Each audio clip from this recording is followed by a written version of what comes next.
Railway की तैयारी करने वाले प्यारे साथियों, आप सभी को पता है कि आपका रेलवे का एग्जाम जो है वो शुरू हो रहा है 3 अगस्त से।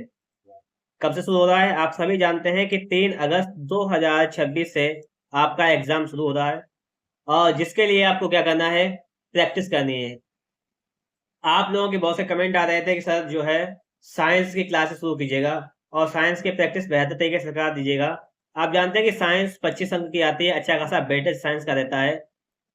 तो हम लोग क्या करेंगे, आज हम लोग हल करेंगे 8 जनवरी का सेकेंड शिफ्ट का साइंस का पेपर सॉल्व करेंगे। देखेंगे कि किस प्रकार से पेपर आता है और इसको हम बहुत ही अच्छी तरीके से पूरा समझने का प्रयास करेंगे। ठीक है, तो सबसे पहले हम लोग यहाँ पर शुरू करेंगे प्रश्न 1 से। और ये साइंस की क्लास आपको डेली मिलती है हमारे इसी चैनल पर 2 बजे। तो 2 बजे जुड़ के चैनल की क्लास को जरूर देखिएगा। डेली 2 बजे आपको इसी चैनल पर ये साइंस की क्लासें मिलती रहती हैं, जानते हैं आप लोग इन बातों को। और आपको 9 बजे डेली सुबह जो है मिलती है मैथ की क्लास। मैथ की बेहतर प्रैक्टिस कर सकते हैं और दोपहर 2 बजे आप विज्ञान की प्रैक्टिस कर सकते हैं। ठीक है, तो पहला क्वेश्चन क्या कह रहा है? प्रकाश की एक किरण किसी समतल दर्पण पर अविलंब से 30 डिग्री के कोण पर टकराती है। आपतित किरण और परावर्तित किरण के बीच का कोण कितना होगा? तुमने प्रकाश के परावर्तन का नियम पढ़ा होगा। क्या नियम होता है कि जब कोई प्रकाश की किरण या कोई किरण है किसी कांच या पॉलिश दांत तल पर पड़ती है तो उसका अधिकांश भाग उसी माध्यम में, ये किरण पड़ी और उसी माध्यम में वापस लौट जाता है। इस क्रिया को प्रकाश का परावर्तन कहते हैं। ये पढ़ा तुमने? फिर पढ़ा होगा तुमने प्रकाश के परावर्तन के 2 नियम होते हैं। कौन कौन से? आपतित किरण, ये वाली जो किरण है आपकी, ये है आपतित किरण। आपतित किरण है ये वाली। और ये है आपकी परावर्तित किरण। परावर्तित किरण। और ये आपका जो है वो है अविलंब। हम कह सकते हैं कि आपतित किरण, परावर्तित किरण, अविलंब तीनों एक ही तल में होते हैं। और ये आपतित किरण और अविलंब के बीच जो बनता है आपतन कोण आई, और जो अविलंब और परावर्तित किरण के बीच कोण बनता है इसे कहते हैं परावर्तन कोण। ठीक है, आपतन कोण परावर्तन कोण के बराबर होता है। ठीक है, आप समझिए बात यहाँ पर। हमें क्या करना है? हमसे कह रहा है कि समतल दर्पण पर अविलंब से 30 डिग्री के कोण पर टकराती है। ये जो किरण पड़ रही है वो अविलंब से 30 डिग्री के कोण पर है। कितने कोण पर? 30। ये वाला जो कोण आपका है ये आपको 30 डिग्री दे रखा है। और आपका नियम होता है प्रकाश के परावर्तन का नियम कि कोण आई इक्वल टू कोण आर। ये होता है नियम। अगर ये वाला 30 है तो ये वाला भी 30 होगा। और पूछा क्या गया है? आपतित किरण परावर्तित किरण के बीच का कोण, मतलब इस वाले किरण और इस वाले किरण के जो बीच का कोण है वो पूछा गया है। 30 30 मिला के कितना हो जाएगा? 60। ठीक है, समझ में आया होगा। तो इस प्रकार से आपसे पूछा गया है। चलिए अगला देखते हैं। अगला क्वेश्चन लिखा हुआ है, वृक्क की नलिकाओं और लाल ग्रंथि नलिकाओं का अस्त्र बनाने वाला उपकला ऊतक कौन सा है? अगर हम लोग बात करेंगे उपकला ऊतक की तो सबसे पहले आप ये समझिएगा कि उपकला ऊतक होते कितने हैं और कौन कौन से होते हैं और सभी के काम क्या होते हैं, ये समझो। देखिए, उपकला ऊतक की बात करेंगे तो एक होता है आपका शल्की। कौन सा होता है? शल्की उपकला ऊतक होता है। दूसरा आपका होता है, लिखा हुआ है आपका, घनाभाकार उपकला ऊतक। तीसरा होता है स्तंभाकार। और चौथा आपका होता है स्तरित। ये 4 होते हैं। ठीक है, अब आपसे पूछ रहा है कि वृक्क की नलिकाओं और लाल ग्रंथियों नलिकाओं का अस्त्र बनाने वाला ऊतक कौन सा है? ये काम किसका होता है? ये पूछा गया आपसे। तो ये हो जाएगा आपका, ये काम होता है घनाभाकार उपकला का। ये इसका काम होता है। फिर आप कहेंगे कि बाकी का काम क्या होता है? तो देखिए, सल्की उपकला जो होता है उसका काम क्या होता है? उसका काम होता है कि जो कूपिकाएं होती हैं या नलिकाएं होती हैं उनका अस्त्र बनाने का काम कौन करता है? ये करती है सल्की उपकला। ऐसे में बात करें स्तंभाकार, स्तंभाकार का काम क्या होता है कि जैसे आंत का अस्त्र बनाना है, काय का? आंत का अस्त्र बनाना है। तो उसके लिए कौन काम करता है? स्तंभाकार उपकला काम करती है। स्तरित उपकला जैसे हो जाएगी, ये काम क्या करती है? ये काम करती है जैसे त्वचा का अस्त्र बनाना है या मुख गुहा का अस्त्र बनाना है तो इसके लिए कौन काम करता है? स्तरित उपकला ऊतक काम करता है। समझ गए? उपकला ऊतक जो होता है, इसका मेन काम क्या होता है? उपकला ऊतक का मेन काम होता है शरीर की रक्षा करना। शरीर की रक्षा करना इसका काम होता है। आप लोग चाहें तो उसका नोट्स बना सकते हैं, ये सब आप पे डिपेंड करता है कैसा आप चाहेंगे। अगला देखिएगा, अगला लिखा हुआ है मिलान करना है आपको। आपको क्या करना है? आपको मिलान करना है। जैसे लिखा हुआ है वायवीय श्वसन। वायवीय श्वसन क्या होता है? देखिए, वायवीय श्वसन होता है, वायवीय श्वसन के लिए, वायवीय श्वसन के लिए चौथा विकल्प आपका जो है कि ऑक्सीजन की आवश्यकता होती है। इसे कहते हैं वायवीय श्वसन, मतलब ऐसी श्वसन जिसके लिए हमें ऑक्सीजन की आवश्यकता होती है, उसका क्या नाम है? उसका नाम हो जाएगा वायवीय श्वसन। अवायवीय श्वसन क्या होता है? ऐसी श्वसन जिसके लिए ऑक्सीजन की आवश्यकता नहीं होती है, उसे कहते हैं अवायवीय श्वसन। ऑक्सीजन की आवश्यकता नहीं होती है। अगला आपके सामने है, तीसरा पॉइंट आपको है यहाँ पर, ये सी वाला देखो, ऑक्सीजन की उपस्थिति में पाइरूवेट का विघटन होता है। ऑक्सीजन की उपस्थिति में पाइरूवेट का विघटन कहाँ पे होता है? ये होता है आपका माइटोकॉन्ड्रिया में। कहाँ पर होता है? ये माइटोकॉन्ड्रिया में होता है। मैं समझा दूंगा कैसे, भी रुक जाओ। और ऑक्सीजन की अनुपस्थिति में ग्लूकोज का विघटन कहाँ पे होता है? ये होता है कोशिका द्रव्य में। जो ऑक्सीजन की अनुपस्थिति में ग्लूकोज का विघटन होता है कोशिका द्रव्य में, इस क्रिया को क्या कहते हो? ये बताओ। इस क्रिया को कहते हो ग्लाइकोलाइसिस। ये क्रिया क्या कहलाती है आपकी? ये क्रिया कहलाती है ग्लाइकोलाइसिस। और जो क्रिया माइटोकॉन्ड्रिया में होती है उसे क्या कहते हैं? ये होता है आपका क्रेब्स चक्र। कौन सा चक्र होता है? ये होता है आपका क्रेब्स चक्र होता है। ठीक है। अच्छा, यहाँ पे नाम एक आया है कि पाइरूवेट, तो आपने समझा होगा पाइरूविक अम्ल होता है। पाइरूवेट से क्या बना है? पाइरूविक अम्ल। कौन सा अम्ल? पाइरूविक अम्ल। हमें इसका फॉर्मूला बता दो। इसका फॉर्मूला होता है C3H4, चलो यहाँ लिखते हैं H4, देखो यहाँ लिख लो C3H4O3, ये होता है आपका पाइरूविक अम्ल का फॉर्मूला। ठीक है, आगे देखिएगा। अगला क्वेश्चन है आपके सामने, इसको देखो। क्वेश्चन कह रहा है स्वपोषी को खाद्य श्रृंखला में प्रथम पोषण स्तर क्यों रखा जाता है? ये बताना है आपको। तो सबसे पहले वो बताओ हमें कि स्वपोषी क्या होता है। स्वपोषी किसे कहते हैं ये बताओ। स्वपोषी जो अपना भोजन स्वयं तैयार करते हैं, जो अपना भोजन स्वयं तैयार करते हैं। और ये जो है किसी, स्वपोषी जो होते हैं वो किसी कार्बनिक पदार्थ पर निर्भर नहीं करते हैं, किसी कार्बनिक पदार्थ पर निर्भर नहीं रहते हैं, पर निर्भर नहीं होते हैं। ठीक है, ये बात समझो आप लोग। ठीक, स्वपोषी जो होते हैं वो क्या करते हैं समझो। स्वपोषी जो होते हैं वो अकार्बनिक पदार्थ जैसे होते हैं आपके H2 हो गया या CO2 हो गया, ठीक है, इनसे भोजन बनाते हैं। तो हम कह सकते हैं लिखा हुआ क्योंकि वे अकार्बनिक पदार्थों से भोजन बनाते हैं, क्योंकि वे जैविक अपशिष्ट पदार्थों का उपभोग करते हैं। स्वपोषी जो होते हैं इसका उपयोग नहीं करते हैं। शाकाहारी जीवों पर निर्भर नहीं रहते हैं। मृत जीवों को अपघटित नहीं करते हैं। ये कौन काम करता है? ये काम करता है कवक होता है। इस काम कौन करता है? ये काम जीवाणु करता है। ठीक, तो आपका हो जाएगा स्वपोषी जो हो जाएगा प्रथम पोषी स्तर में ये अकार्बनिक पदार्थों से भोजन बनाते हैं। चलिए अगला देखिएगा। अगला क्वेश्चन है क्वेश्चन नंबर 5 के निम्नलिखित में से कौन सा, ये निम्न सही से टाइप नहीं हुआ यहाँ पे, निम्नलिखित में से कौन सा परमाणु का आकार निर्धारित करता है? परमाणु का आकार कौन निर्धारित करता है ये बताना है। जैसे नाभिक जो होता है, नाभिक, इससे क्या पता लगता है? द्रव्यमान। यह प्रोटॉन में अगर ये नाभिक है न्यूक्लियस, तो नाभिक में क्या होता है? नाभिक में होता है ये द्रव्यमान। ये नाभिक है ना, और इसमें होता क्या क्या है? इसमें होता है न्यूट्रॉन और प्रोटॉन, इसका योग होता है इसमें नाभिक में।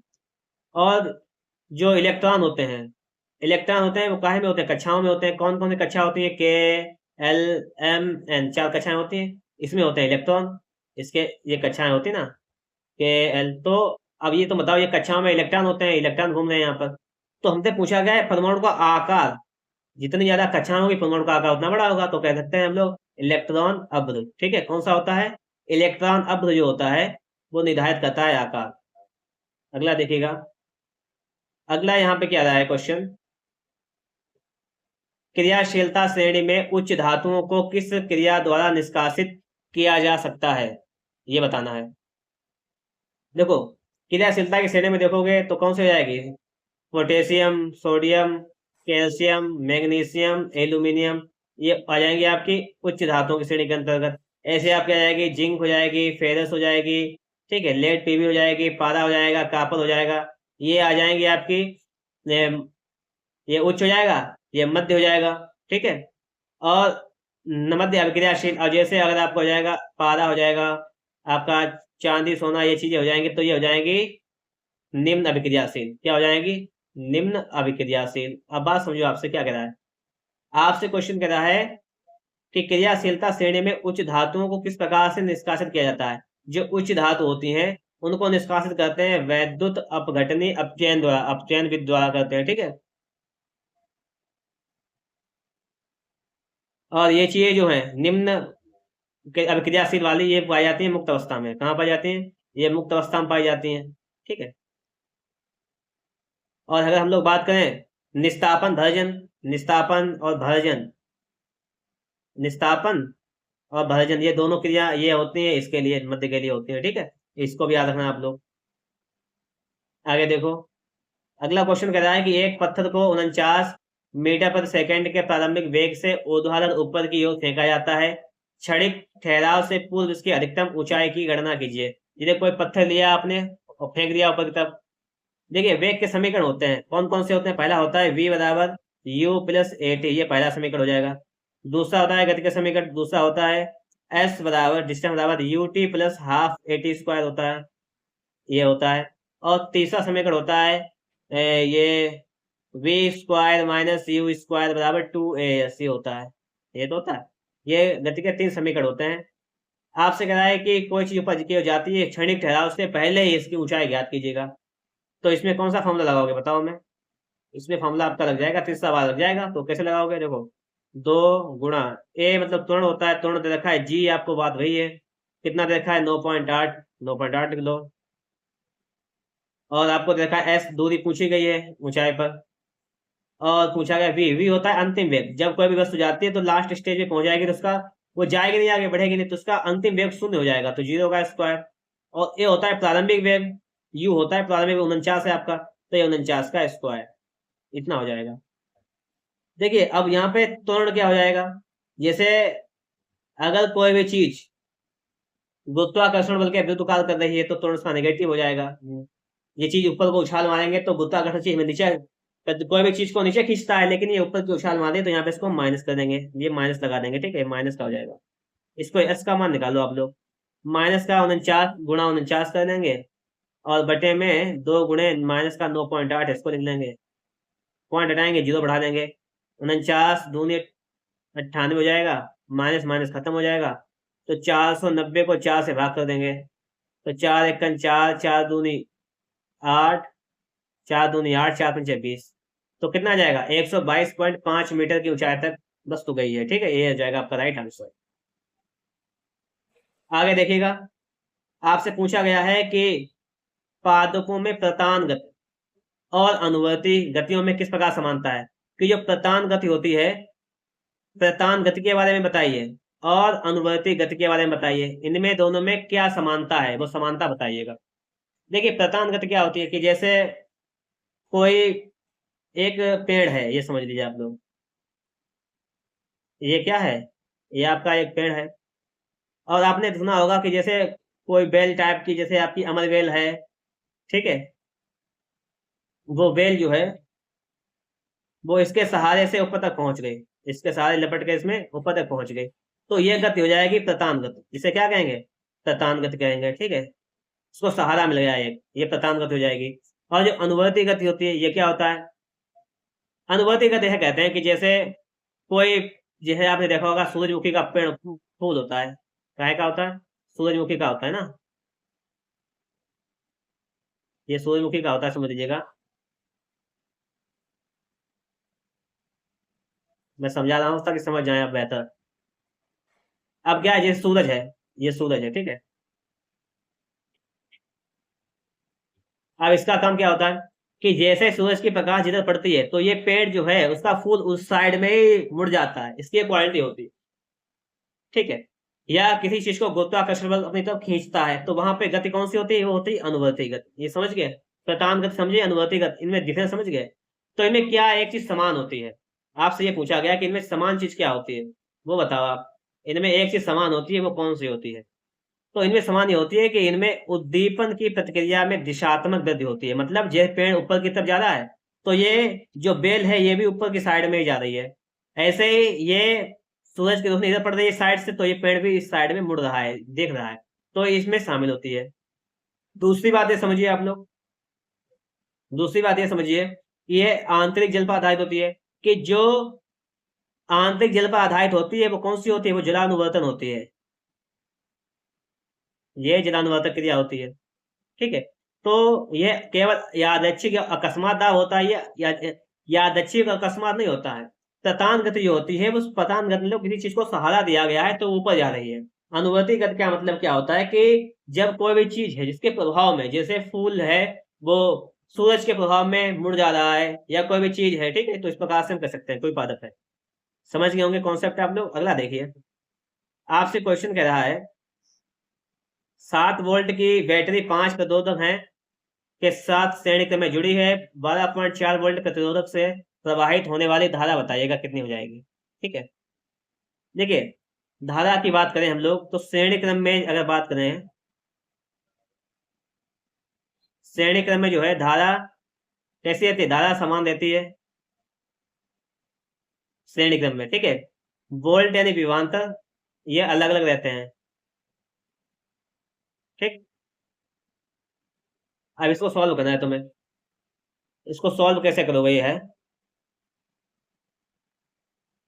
देखो सबसे पहले तुम्हें करना क्या है वो समझो। यहाँ पर सबसे पहले तुम्हें यहाँ पर 12.4 वोल्ट प्रतिरोधक से प्रवाहित होने वाली धारा ज्ञात कीजिए। धारा जो होती है वो सेम बहती है, तो सबसे पहले कुल प्रतिरोध निकालेंगे आर। जोड़ दो सभी को, 0.1, 0.4, 0.5, 0.6 और 12.4। ये जोड़ोगे तो 0.1, 4, 5, 5, 10, 10 और 6, 16, 4, 20 हो जाएगा आपका। 20 मतलब 2, 14 हो जाएगा। 14 टोटल जोड़ेंगे 14 हो जाएगा। और आपको यहाँ पर वी रखा है 7 वोल्ट। कितना देखा है, 7 वोल्ट। आपसे यहाँ पे पूछी गई है धारा बताइएगा। धारा सेम होती है तो धारा आई बराबर क्या होता है, वी अपान आर। वी कितना है 7, आर कितना है 14, 7 दूनी 14, 1/2, और 1/2 को क्या लिख सकते हैं, आधा। तो ये हो जाएगा आपका आधा एम्पियर। चलिए आगे देखिए, अगला क्वेश्चन आपसे यहाँ पे क्या कह रहा है वो समझो। अगला क्वेश्चन कह रहा है अपचयन अभिक्रिया क्या है। अपचयन अभिक्रिया क्या है आपसे पूछा गया है। अपचयन क्या है, अपचयन समझो, ठीक है। अपचयन अभिक्रिया में क्या क्या होता है अपचयन में। इसमें क्या क्या कंडीशन देगी, अगर पूछा है कि हाइड्रोजन का जुड़ना तो ये अपचयन में होता है, ठीक। अगर पूछा जाए कि धन विद्युती, कोई भी ऑप्शन दे सकता है, मैं आपको सब बता देता हूँ। धन विद्युतीकरण का जुड़ना, इसका जुड़ना प्लस लिख रहा हूँ, O2 का हटना माइनस लिख रहा हूँ, ठीक है। और इलेक्ट्रॉनों का लाभ यानी ग्रहण, तो ये होता है अपचयन में। आपसे पूछा गया है कि अपचयन अभिक्रिया क्या है, तो इसमें हो जाएगा इलेक्ट्रॉनों का लाभ, ये हो जाएगा, ठीक है। हानि होती नहीं है इसमें, न्यूट्रॉनों से कोई लेना नहीं है, तो ये हो जाएगा इलेक्ट्रॉनों का लाभ। आपने अपचयन तो समझ लिया है, और एक काम और कर लीजिए। अब आप लोग समझ लीजिएगा उपचयन, क्या समझ लीजिएगा, उपचयन। एग्जाम में ये भी तो पूछ सकता है उपचयन क्या होता है। यहाँ H2 का जुड़ना होता है तो यहाँ H2 का निकलना होता है माइनस। धन विद्युतीकरण का जुड़ना है, यहाँ पे धन विद्युतीकरण का निकलना होता है। O2 का निकलना होता है तो यहाँ पर O2 का जुड़ना होता है, इसका विपरीत होता है। ग्रहण करना होता है, यहाँ पे इसका हानि होता है, नुकसान होता है, तो ये अपचयन हो जाएगा। दोनों बातें मैंने आपको बता दी है यहाँ पर। अगला देखो, अगला क्वेश्चन आपसे क्या कह रहा है, घरेलू परिपथ में विशेष रूप से धातु उपकरणों के लिए हरे रंग के विद्युत रोधी अर्ध तार का प्राथमिक सुरक्षा कार्य क्या है। देखिए, तार जो होते हैं जैसे एक ये हरे रंग का मान लीजिए हो जाएगा, हरे रंग का, इसका मतलब होता है कि ये अर्थ का तार होता है। एक तार होता है आपका काले रंग का, ये कैसा होता है, ये उदासीन होता है। और एक होता है लाल कलर का तार, ये कैसा होता है, ये विद्युत रूप होता है। ठीक है, ये इतनी चीज हो गई। ये अर्थ का हो गया, उदासीन विद्युत वाला हो गया। तो पूछा आपसे क्या गया है, आपसे सवाल में पूछा क्या गया है, पूछा गया है कि अल्प प्रतिरोध वाला पथ प्रदान करता है ताकि क्षण धारा साधित के विभव को भूमि के विभव के बराबर रखे और तीव्र विद्युत आघातों से सुरक्षित बचा जा सके। कौन? अर्थ तार। ये कहाँ जाता है, ये अर्थ तार होता है, ये पृथ्वी में जाता है। कहाँ पर? ये जाता है पृथ्वी में जाता है। तो इसका यही काम होता है कि अल्प प्रतिरोध वाला पथ प्रदान करता ताकि क्षण धारा साधित के विभव को भूमि के विभव के बराबर रखे और तीव्र विद्युत आघातों से सुरक्षित बचाया जा सके। बताओ। अब आप देखो अगला, अगला क्या कह रहा है, ये समझो। जो अम्ल वर्षा होती है, इसका कलर चेंज करने बताते हैं। अम्ल वर्षा, ठीक है, इसका जो पीएच होता है वो 5.6 से कम होता है, जलीय जीवन के लिए हानिकारक होती है। कौन सी? अम्ल वर्षा। उपाचन क्या होता है, ये प्रति अम्ल अतिरिक्त अम्ल को प्रभावित करते हैं, ये उपाचन कहते हैं। दंत क्षय क्या होता है, जब ये जब होता है कि जब मुंह में जो है पीएच जो होता है 5.5 से कम होता है, तब दंत क्षय होता है। मधुमक्खी के डंक क्या होता है, बेकिंग सोडा द्वारा निष्प्रभावी किया जाता है। किसे? इसे डंक को। ये भी बात हो जाएगी।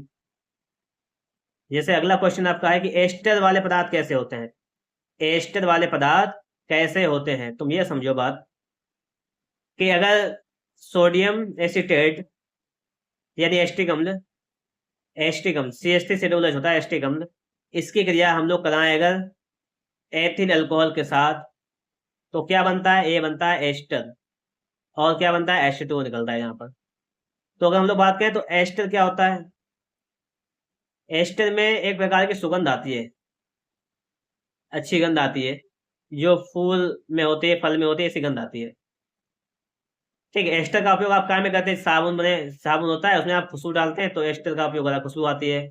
ऐसे आपने देखा होगा जब जब इत्र लगाते हैं तो उसमें भी खुशबू आती है। ठीक है, तो गंध कैसी होती है, तो ये मीठी गंध वाले पदार्थ होते हैं एस्टर। अच्छा, खट्टी गंध वाले कौन से होते हैं, ये सिरका हो जाएगा, ये खट्टी गंध वाला हो जाएगा। तिक्त वाला कौन सा हो जाएगा, ये क्षारीय पदार्थ हो जाएंगे, ये तिक्त वाले हो जाएंगे। अच्छा, तीखी वाले कौन सा हो जाएगा, ठीक है, तीखा होता है, अम्लीय हो जाएगा आपका।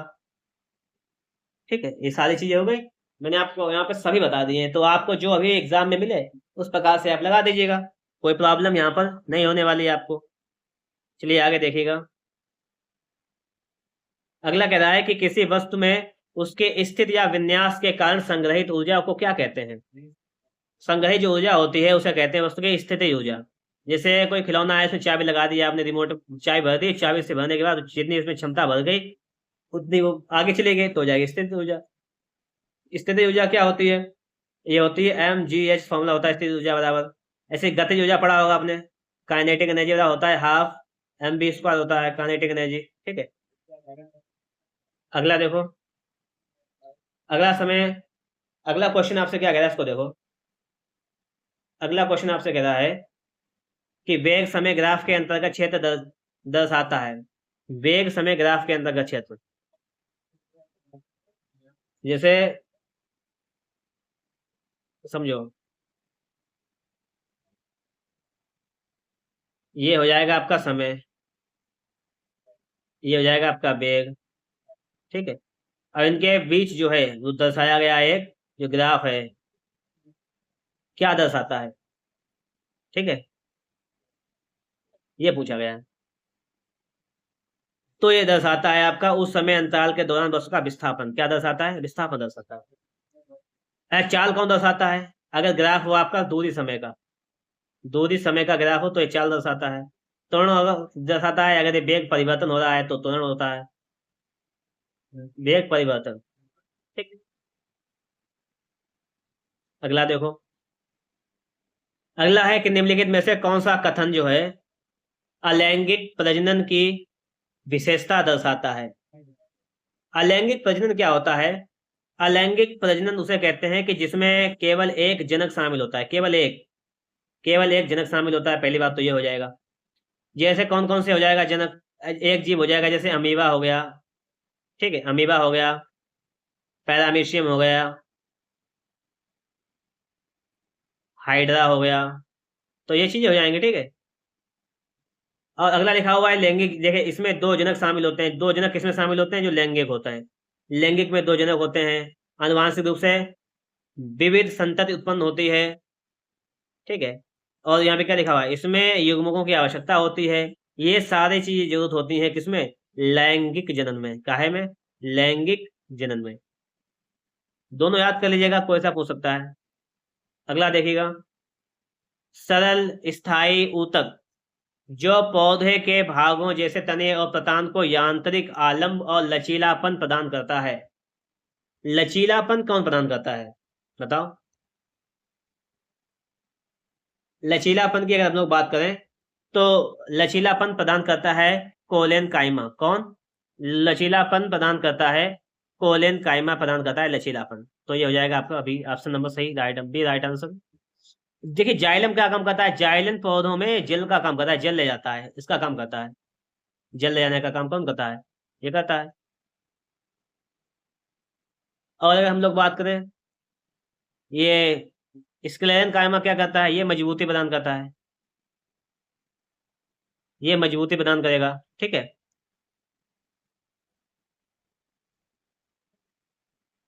और अगर हम लोग बात करें क्या नाम, ये समझिएगा यहाँ पे क्या था आपका? लचीलापन प्रदान करता है। तो आलम लचीलापन कौन करता है? ये वाला हो जाएगा, याद कर लेना इनको, ठीक है। आगे देखिएगा, लिखा हुआ है कि गेंडे, व्हेल, हाथी संचार के लिए किस श्रेणी की आवृत्ति का उपयोग करते हैं? किस श्रेणी की आवृत्ति का उपयोग करते हैं, आपको ये बताना है, ठीक है। किसका उपयोग करते हैं? देखिए जो पराध्वनिक ध्वनि होती है उसके लिए आवृत्ति होती है 20 किलोहर्ट्ज से ज्यादा, इससे ज्यादा चाहिए होती है। अतिशब्द के लिए कितनी होती है? अतिशब्द की जैसे 20,000 हर्ट्ज।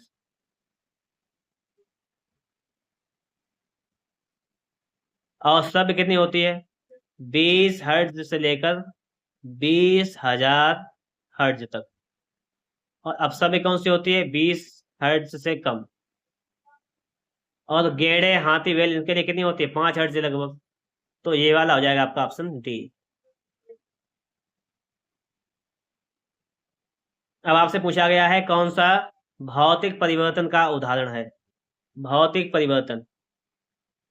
भौतिक परिवर्तन क्या होता है कि इसमें कोई नया पदार्थ नहीं बनता, कोई नया पदार्थ नहीं बनेगा, पहली बात, ठीक। दूसरी बात क्या है?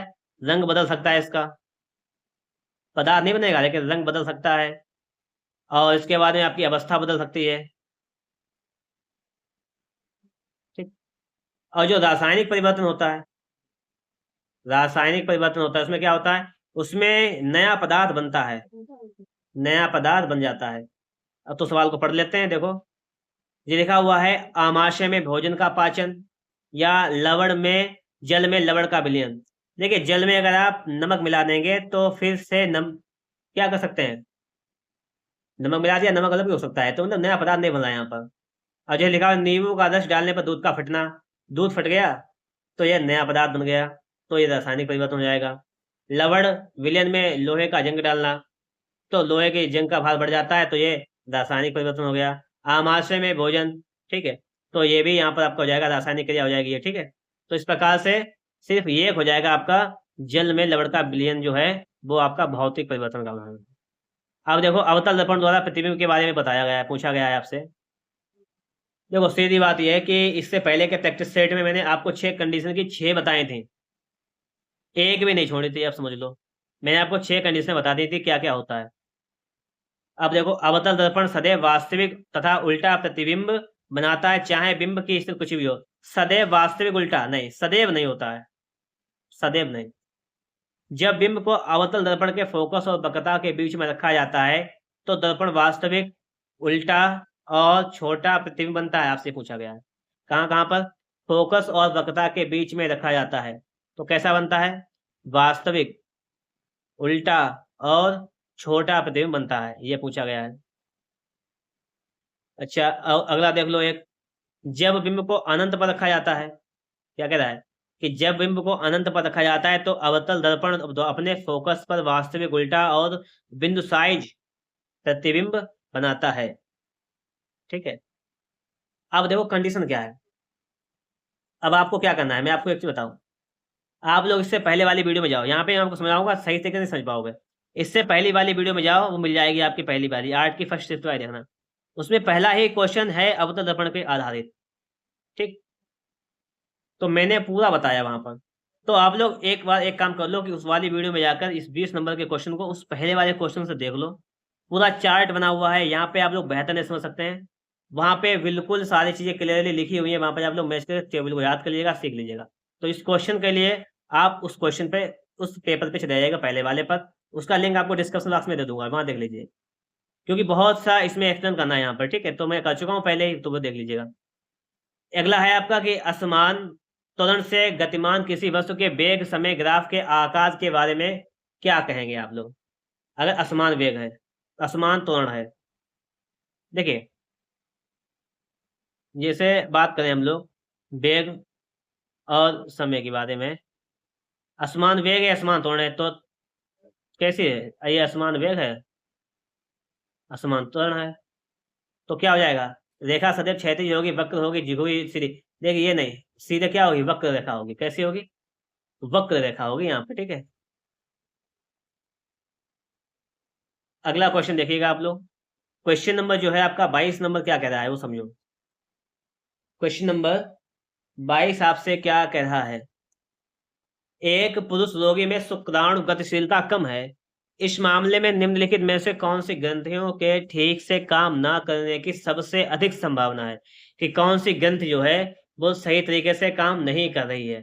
देखो, अगर नासे अधिवक्र ग्रंथियां, थायरॉक्सिन, पीनियल ग्रंथि और प्रोस्टेट ग्रंथि, शुक्राशय और वृषण और मूत्राशय, कौन सा सही हो जाएगा? देखो, आप जानते हैं कि शुक्राणु की बात हो रही है, शुक्राणु गतिशीलता कम है। तो शुक्राणु कहाँ मिलते हैं बताओ हमें? शुक्राशय में। और ये ग्रंथि कौन सी हो जाएगी? प्रोस्टेट ग्रंथ हो जाएगी आपकी। तो ये सी वाला जो हो जाएगा आपका राइट आंसर हो जाएगा। आगे देखो लिखा हुआ है कि बोध के अनुसार एम कोष में अधिकतम कितने इलेक्ट्रॉन समायोजित हो सकते हैं? एम कोष में देखो, आप जानते हो कितने कोष होते हैं? 4 कोष होते हैं। नील्स बोर ने 4 कोष बताए। कौन कौन से बताए हैं? के, एल, एम, एन, यही 4 बताए हैं, बताओ हमें। ये कोष होते हैं। संख्या कितनी इलेक्ट्रॉनों की होती है? इलेक्ट्रॉनों की संख्या जैसे, जैसे के में कितने इलेक्ट्रॉन होते हैं ये समझो। के, एल, एम, एन। तो पहले ये सूत्र होता है 2n²। फॉर्मूला होता है, लगाओ। के लिए पहली कक्षा के लिए 1, तो 1 का स्क्वायर करेंगे तो हो जाएगा 1, 1 1 दूनी 2। तो पहले के में कितने इलेक्ट्रॉन होते हैं? 2 इलेक्ट्रॉन। एल की बात करेंगे तो 2n², एन कितना है? 2। दूसरे नंबर पे आती है 2 दूनी 4 दूनी 8, ये हो जाएगा 8 इलेक्ट्रॉन। एम की बात करें तो 2n², 2, 2 की घात 3, 8 दूनी 16 हो जाएंगे। इसी प्रकार से 2 गुणे 2 की घात 4, ये हो जाएगा 32। तो हम क्या कह सकते हैं यहाँ पर? इलेक्ट्रॉन, अधिकतम इलेक्ट्रॉन, एम कोष में अधिकतम इलेक्ट्रॉन कितने होते हैं? आप कहेंगे एम कोष देखो पहले, एम कोष देखो, यहाँ पर एम कोष देखो तो कितना हो जाएगा? 16। तो एम कोष में यहाँ पे मान कितना रखा? देखो यहाँ पे थोड़ा गलत हो गया, यहाँ पर थोड़ा सा गलत रख दिया यहाँ पर। फिर देखो यहाँ पर जी जो होता है 2n², यहाँ पे समय 2 क्यों रख लिया? देखो, जैसे हमने क्या कहा यहाँ पे के, एल, एम, एन, तो होता है 2 गुणे, पहली कक्षा है तो 1 का स्क्वायर करेंगे, दूसरी कक्षा है तो 2 का स्क्वायर करेंगे, और तीसरी कक्षा है यहाँ पे तो 3 का स्क्वायर करेंगे, और चौथी कक्षा है तो 4 का स्क्वायर करेंगे। बस खत्म बात। 1 का वर्ग 1 दूनी 2, 2 दूनी 4 दूनी 8, 3 3 9 दूनी 18, 4 चुकू 16 दूनी 32। तो तीसरे में पूछा गया है तो हो जाएगा 18 आपका, ये हो जाएगा सही, ठीक है। वो नहीं था। देखो, मिश्रण और यौगिक आपसे पूछा गया है कि मिश्रण यौगिक को कैसे अलग करोगे, ये बताओ। मिश्रण यौगिक को देखो, मिश्रण जो यौगिक होता है उसमें जो चीज मिली होती है उसका एक निश्चित अनुपात होता है, निश्चित, जैसे H2 + O, ठीक है, 2 कर लो इसमें तो हो जाएगा आपका 2H O2 कर लो यहाँ पर तो हो जाएगा 2H2O। मतलब क्या है कि इसमें निश्चित मात्रा होती है किसी भी चीज की, और जो मिश्रण होता है उसमें अनिश्चित मात्रा होती है, कोई चीज कितनी भी मिला दो, ठीक, अनिश्चित। तो क्या विभेद करता है, तो इसके निश्चित संगठन और गुणधर्म होते हैं, तो ये हो जाएगा। और इस प्रैक्टिस सेट का जो है हमारा लास्ट क्वेश्चन है, इसको भी देख लेते हैं क्या कह रहा है क्वेश्चन। ये क्वेश्चन हमारा कह रहा है लैंगिक जनन, लैंगिक जनन के बारे में पूछ रहा है, वाले पौधों में विविधता क्यों महत्वपूर्ण है, लैंगिक जनन। अब देखो लैंगिक जनन की हम लोग बात करें तो लैंगिक जनन में देखिए दो लोग भाग लेते हैं, इसे पता होगा आपको। तो ये क्या हो जाएगा, यह पर्यावरणीय परिवर्तनों के प्रति अनुकूलन को सक्षम बनाकर जीवित रहने की संभावनाओं को बढ़ाता है। क्या करता है लैंगिक जनन, ये काम करता है, ये सुनिश्चित करता है कि सभी संतानें माता पिता के समान हो। नहीं, ये तो गलत चीज है, कोई है नहीं सकते यहाँ पर। यह जातियों के बदलते वातावरण के प्रति अनुकूलन क्षमता को सीमित करता है। नहीं, विविधता कम हो जाती है, तो ये वाला हो जाएगा आपका बी वाला राइट आंसर। ठीक है, तो इस प्रकार से जो है आपका आज जो था रेलवे ग्रुप डी का जो पेपर था साइंस का दूसरा शिफ्ट का 8 जनवरी का हमने सॉल्व कर लिया है, और समझाने का बहुत अच्छा प्रयास भी किया है आपको मैंने। तो अगर आपको वीडियो अच्छा लगा हो तो इसे देखिए, मैंने आपका टाइम बिल्कुल बेकार नहीं किया है। वीडियो अच्छा लगा तो उसे आप लोग लाइक कर दीजिएगा। चैनल पर नए हैं आप लोगों ने अभी तक हमारे इस चैनल को सब्सक्राइब नहीं किया है तो आप लोग एक काम कर सकते हैं, हमारे इस चैनल को सब्सक्राइब कर लीजिएगा। मिलेंगे आपको नेक्स्ट वीडियो में, ठीक है। लेकिन एक बात और सुन लीजिएगा ध्यान से कि आपको जो साइंस की क्लास मिला करेगी वो कितने बजे मिलेगी, डेली 2 बजे, 2 बजे आपको मिलेगी साइंस की क्लास। और मैथ की जो क्लास मिल रही है वो मिल रही है आपको डेली 9 बजे सुबह, ये मैथ मिलेगी, प्रैक्टिस कीजिएगा। और अगर आपको और किसी विषय की क्लास चाहिए तो उसके लिए कमेंट बॉक्स ओपन है, आराम से अच्छी सी कमेंट कीजिएगा, बताइएगा कौन सी क्लास चाहिए, उसके लिए हम भी थोड़ा सा प्रयास करते हैं, देखते हैं कि हाँ आपको ये वाली क्लास चाहिए। ठीक है, ठीक, मिलेंगे आपको नेक्स्ट वीडियो में।